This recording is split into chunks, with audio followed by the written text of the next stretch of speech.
Yo, yo, yo, what is up, guys? Welcome back to a new episode of Thompson's Two Cents. What can I say this week, guys? It was one for the Bulls. I don't know. I think the Bears need to get their tissues out. I think it's that time of year. They got to go back into hibernation a little early this year for the Bulls. So excited to have you guys back for another show. Break down a bunch of charts from this past week. And kind of, I'm seeing the market in three themes currently, right? We're seeing momentum stay strong. We're seeing reversals stick, and we're seeing breakouts start to emerge in areas of the market that might have been choppy. So let's go ahead and dive into it here. I just want to start with some basic arithmetic that I've been taking a look at over the past couple of weeks, and it's the sectors, right? So understand that the Qs made new highs this week, S&P 500 made new highs this week. That's all good and great. But what we want to do is when we see new highs, we want to then do our own due diligence, do our own work using technicals, using sector rotation, using stuff under the hood to understand the context for the new highs, right? So one thing I did here is you're looking at the spider sector's distances from new highs, right? The ones that say 0%, they're at new highs, right? And so all the way to the right, we're seeing the S&P 500 weighting. So the weight that they have, because as we know, the S&P 500 doesn't play fairly. It plays favorites. The ones that go up, it wants to own more of, and the ones that suck, it tends to kick out. That's what we call momentum, right? It's a momentum-based fund. So what we're seeing here is that we have consumer services, communication services, industrials, technology, financials, utilities, and consumer staples all within 5% or at all-time highs, right? And you think about those first four. Communication services, think about names like Google, Meta. Industrials, think about big industrial companies that are making things, right? Think about economically sensitive, cyclical areas of the market. Information technology, that's just the MVPs of the market. That's the Apples, Microsofts, Nvidias, Broadcoms, right? That represents 33% of the market. Financials, a lot of bellwethers. I would actually consider them kind of the other side of industrials, right? As industries grow, they need financials to do the financing. Utilities and consumer staples, right? They're just in the mix, which that's what we see in bull markets. I'm not going to overthink those at the moment. But if you were just taking a step back this weekend and you were evaluating what the market's been doing, and you saw that someone said to you, hey, what sectors of the market would you like making new all-time highs as the market's making new all-time highs? You would say financials. You would say industrials would be great. Obviously, you would say tech because it's such a large weighting. And that's exactly what we're seeing, right? We're seeing those areas of the market make new all-time highs and confirm the new all-time highs, right? These six sectors here represent 76% of the S&P 500. That's what's making new all-time highs this week. And we'll actually dive a little bit into here, the consumer discretionary, the real estate, right? We'll dive into those charts to see that just because those are lagging doesn't mean they're losing. They're not breaking down, right? They're just not doing as well as these other sectors, which is perfectly fine in a bull market. We might eventually see that rotation, which I actually like the consumer discretionary chart. But let's kind of break down those three things like I mentioned. The leadership, we'll start with communication services, right? We have a beautiful chart here. This is what happens in bull markets. You have the recovery, right? Broke below the 200-day. 200-day to me doesn't mean anything significant other than the fact that it's above it, right? It just, you can tend to swing the bat, take more bullish trades when we're above the 200-day, right? A lot of large moves come below the 200-day, but you're most likely swinging with the wind if you're taking bullish trades above the 200-day. And then what I also have here is the all-time high AVWAP, right? Once we kind of get above that, people's positioning tends to be a little bit more bullish because people are actually in the money on those positions, right? And so what you see here is we have the breakout, we have the new all-time highs, we have the RSI, in bullish territory and actually getting above 70 on the daily, confirming the new highs. So the new highs not only from price perspective, but they also have strength from a momentum perspective. That's what we like to see in leadership, right? Technology, not much different, right? Very similar chart, breaking out. And technology, I think one thing people are missing about technology currently is it's gone sideways for a year, right? It's basically just now breaking over July highs. So the market drew down 20%. We had a 20% year last year. And for almost an entire year, trailing 12 months, technology's gone sideways and it's reemerging as leadership, and you want to be bearish, I would just try to understand the context for that, right? As we talked about, S&P 500 is a market weighted index fund. I was talking today with some people about some uncomfortable truths, right? And uncomfortable math. And as a technician, we hear about breadth, and it's a huge part of the market.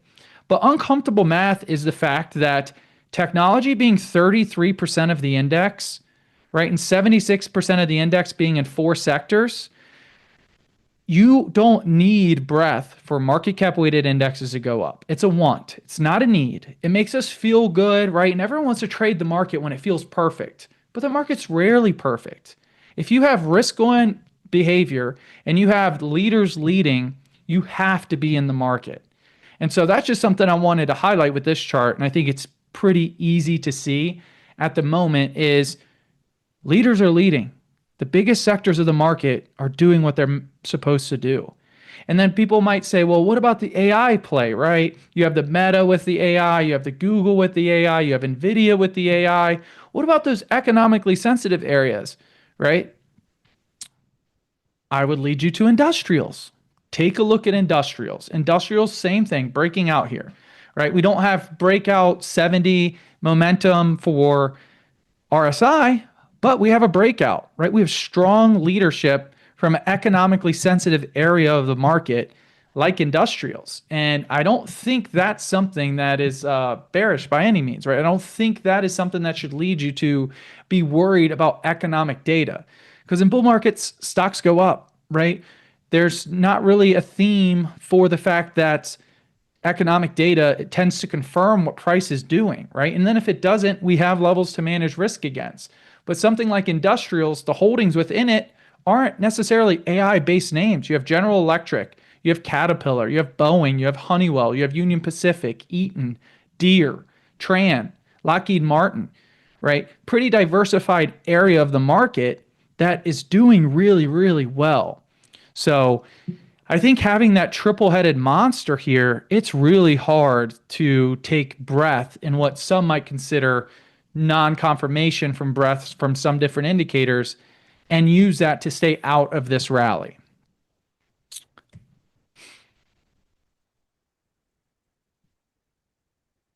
Right? And then let's break down something else, consumer discretionary. Let's look at something that's not making all-time highs. Consumer discretionary, right? What's within consumer discretionary? Tesla, right? Tesla's a huge holding in here. Same thing with Amazon, another huge holding within the sector. Home Depot, Lowe's, Booking, McDonald's. Those are the types of name with consumer discretionary. And you look at this, it's in a 10%, right? 10% drawdown from all-time highs. But this chart is beautiful. This is what we were seeing in these other charts, right? This is what we were seeing. See this consolidation? See how this consolidation was taking place in industrials? See how this consolidation was taking place in technology? This consolidation was taking place in consumer services. All we have now is consumer discretionary above its 200-day, above its all-time high AVWAP, consolidating with RSI in a bullish range, right? RSI above 50, signaling that, think about it like football. The offense is staying on their side of the field, right? They're staying on the defensive side of the field. They're staying in front of the 50. So every time they get the ball, they have a good chance of scoring. And that's what we see here. We see this momentum in the opportunity zone where we have a good chance of breaking out and scoring here. So one of the sectors I think has room here is consumer discretionary. This is a sector I'm looking at. Seeing the close today, we're making new monthly highs, right? Those are 1 month, 2 month highs that we made today. This is an area that I'm looking at, and I'm looking at this bull flag, and I'm wanting to buy this breakout above 220 in consumer discretionary because I think those other areas of the market are leading the market higher. I don't think consumer discretionary not making new all-time highs yet is what's going to drag the market down. This chart looks great, right? It's just not as aggressive as those other ones. So I think consumer discretionary is the next area of the market that we could see breakouts in, see continued momentum in. I like the names. Specific names, looking at Amazon, I think Amazon looks great within there. But I think consumer discretionary in general looks great. So if someone's saying, well, we don't have confirmation, it's not like we have breakdowns either. These areas of the market aren't breaking down. They're just not there yet, right? Not the entire market doesn't all make all-time highs all at once. It's just not how it works, right? So, wanted to give a shout out to our friend Freedom 100 Emerging Markets, Alfonso, right? Alfonso posted this chart today, a member of the All Star Charts team. Make sure you give him a follow. And I just wanted to highlight kind of the diversity of the market and where some of the leadership was coming from before the US started breaking out to all-time highs. We had it internationally, right? A lot of people don't focus on international stocks, and what they were doing is they were using international from a bearish stance to say, oh, you need to not own US because international is doing well. Whereas some people were saying international doing well means US is probably not going to not follow suit, right? The rest of the world probably isn't going to do well in the US and not do well, right? We're the US. Come on, right? And so Freedom 100 Emerging Markets Fund, you can see here the top 5 country holdings: Chile, Taiwan, South Korea, Poland, and Brazil, making new all-time highs, right? So it's not just concentration in US and US tech. This is international theme. This is a global theme for the market. And so if you're concentrating your breadth argument to the areas within the S&P 500 that are not confirming the new highs, one, you're limiting your data, which is called omission, right? So in court, if you omit information, it's considered a lie. In the markets, when you omit information, it's called a statistic, right? But what we want to do is don't want to omit information. We want to use what we can to apply a weight of the evidence approach to the market. And when you look at these international ETFs, which once again, love ETFs. I think ETFs gives you the ability to kind of see different information without having to look at 100 charts if you don't have the time. So like Alfonso did here, you have Chile, Taiwan, South Korea, Poland, Brazil, all breaking out. Seems like pretty good breadth to me. And then in terms of the areas of the market, right, if there was a bear case, to be made, this is it, in my opinion. The bear case to be made when it comes to economically sensitive areas of the market from a technical perspective is things like home construction and home builders breaking down. But what we're actually seeing, I wouldn't consider it the opposite, but what we're seeing is them actually find support at relative polarity zones that make sense, right? You see it here in iShares US Home Construction ETF, has about 51 holdings, top holdings, your classic home construction, home builder names: D.R. Horton, Lennar, NVR, Pulte, and Sherwin-Williams, right? So we're seeing that I don't think they need to lead, right, or necessarily catch up. I just think they can't break down here, right? So if home construction starts to break down, that would start to worry me a little bit. But what we're actually seeing it build a base and actually kind of fail a breakdown, which I'll show you on a zoomed in chart here, right? Look at home construction, look at home builders. If you actually zoom in, this is a daily view, 1 year daily view. You can see we have this RSI divergence, right? And that's simply when price makes a lower low, but it's not confirmed by momentum.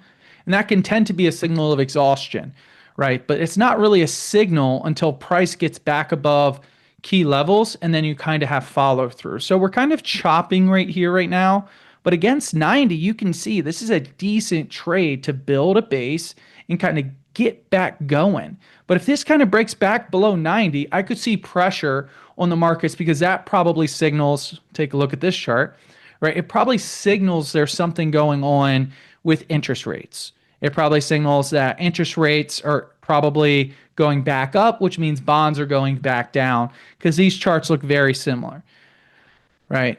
And so I think for the next leg of the market, you're going to have those areas like consumer discretionary, which discretionary spend is oftentimes related to home building and home construction, because when people buy a home, we've been there, right? I hope you get there if you haven't been, right? When you buy a home, you have furniture that goes in the house. You have painters that have to paint the house, or you paint the house. You buy a lawnmower, you buy a weed whacker, right? You buy all these things that are considered discretionary spend and sit in that consumer discretionary ETF.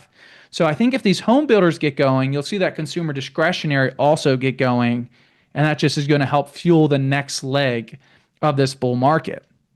And so these are some of those areas of the market. We have that leadership, right? I think you still own leadership. But if you're looking for, you have money and you don't necessarily want to chase, right? You're not a fan of buying new all-time highs, which I was talking earlier today with some people about that. And it's funny, we made 40 new all-time highs last year and the market was up 20%. So 40 new all-time highs and the market's up 20%. What if you didn't buy them? Right? You probably didn't make any money that year. So all-time highs are a feature of a bull market, not a bug. So don't be afraid of all-time highs when we have confirming evidence across the market to buy them and manage risk accordingly, right? You have those risk levels that we have drawn to manage those risk levels. But if you're looking for other trades, right, maybe catch-up trades, not just straight trades of leadership, but you're looking for where some other where areas might evolve. Consumer discretionary is a great space. I'm also just kind of ringing the bell here on this home construction, home builders, if we can continue to see follow through here. But so like I said, I think you see here with bonds, very similar story in bonds. I think we had the failed breakdown and now we're just kind of chopping up, right? I think if we can see follow through here and rates kind of go lower, I think that is actually a lift for the market a little bit. Because I do think some of these economic areas like home builders is very important to the market. So it's just something I want to see. It's a want, not a need, right? As long as we continue, price continues to go up, I can't really argue anything against that. A couple other things I wanted to highlight. Look at something like the Russell 1000, right? So a big focus of this show is going to be on ETFs and understanding, one, the construction of ETFs, but two, the information they can give you, right? Because when people are saying breadth isn't confirming the new highs, you should worry. There's a few things they're doing. They're using historical data, which is great, right? That's only data we can use as historical data. But they're using historical data sometimes without context of the market. One of the things you have to understand about the S&P 500 right now is it's extremely concentrated. As I said, one sector, there's 11 of them, one sector makes up 33%. So that literally tells you that if one sector makes up 33% of the market, that breadth is less important than it's been in other market periods, right? That's just a fact, right? That's context, right? There's two different types of things you can do. You can report information, which is just saying, hey, breadth isn't confirming new highs. That's reporting information. That's what news anchors do. That's what journalists do. And then taking that one step further and using your brain is called analyzing that information. And when you actually pull back the onion, you see that, oh, well, it's extremely concentrated. Breadth might not need to confirm the new highs, right? We want materials, which makes up 2% of the market. They're not confirming new all-time highs and you're bearish, right? You gotta apply context to information that you're being given.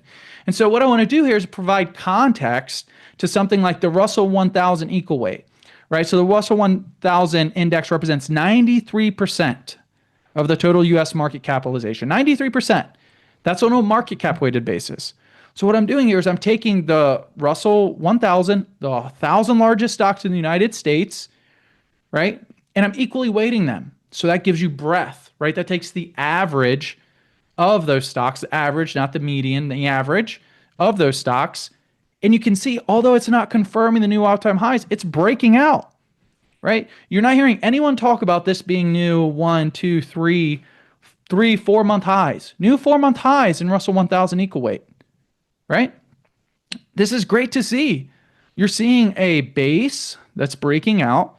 You're seeing a downtrend, right? You're seeing this downtrend breakout. You're seeing horizontal support recover. You're seeing RSI trade in this bullish regime, which is beautiful consolidation where bulls are in control, where offensive plays are going to tend to work, aka buying a 1-month breakout in something like this, which I would consider this a breadth ETF. Buying a 1-month breakout in this breadth ETF is something that is favorable, right? You have people positioned from the all-time high that are now in profitable trades. You're above the 200-day. So this narrative around breadth is really just a reporting mechanism. It's not really an analysis mechanism, in my opinion.